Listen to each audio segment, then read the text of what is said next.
Where's the fun in waiting? Play Sit and Go tournaments 24/7 only on Ace 2-3. This game involves an element of financial risk and may be addictive. Please play responsibly and at your own risk.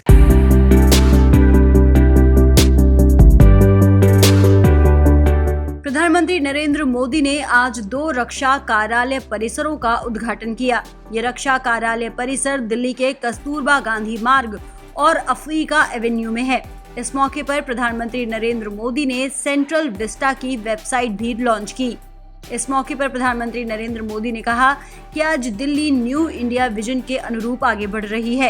ये नए रक्षा कार्यालय परिसर अब हमारी सेनाओं के लिए सभी आधुनिक सुविधाओं के साथ बेहतर कामकाजी परिस्थितियों में काम करना संभव बनाएंगे।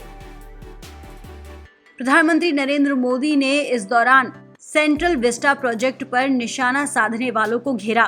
प्रधानमंत्री नरेंद्र मोदी ने कहा कि ये नए दफ्तर 11 एकड़ भूमि में बने हैं। पहले के दफ्तरों के मुकाबले 5 गुना कम भूमि में ये बनकर तैयार हो गए हैं।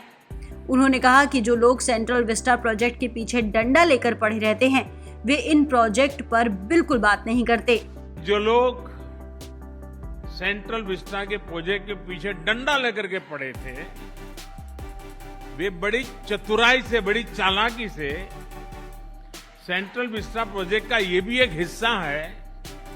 7,000 से अधिक सेना के अफसर जहां काम करते हैं, वो व्यवस्था विकसित हो रही है, इस पर बिल्कुल चुप रहते थे, क्योंकि उनको मालूम था कि जो भ्रम फैलाने का इरादा, झूठ फैलाने का इरादा है, जैसे ही इस बात की सामने आएगा तो फिर उनकी सारी गपबाजी चल नहीं पाएगी।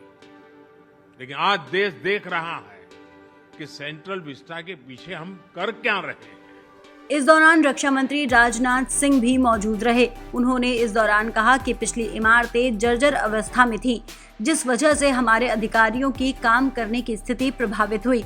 उन्होंने इस बात को दोहराया कि इससे 7,000 से ज्यादा लोग अच्छी तरह से काम कर सकेंगे।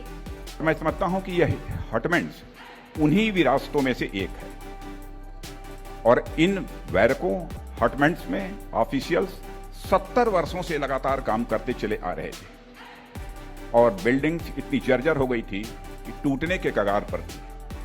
कभी कभी तो मुझे भी इसकी शिकायतें रक्षा मंत्री होने के नाते प्राप्त हुई हैं।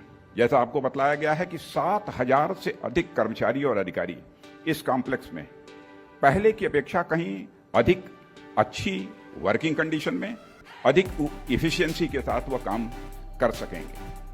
गौरतलब है कि इस कार्यक्रम में रक्षा मंत्री राजनाथ सिंह, रक्षा राज्य मंत्री अजय भट्ट, आवास और शहरी कार्य मंत्री हरदीप सिंह पुरी, आवास और शहरी कार्य राज्य मंत्री कौशल किशोर के साथ CDS जनरल बिपिन रावत और सशस्त्र बलों के प्रमुख भी मौजूद रहे। इस दौरान प्रधानमंत्री नरेंद्र मोदी ने इस पूरे कार्यालय का जायजा लिया।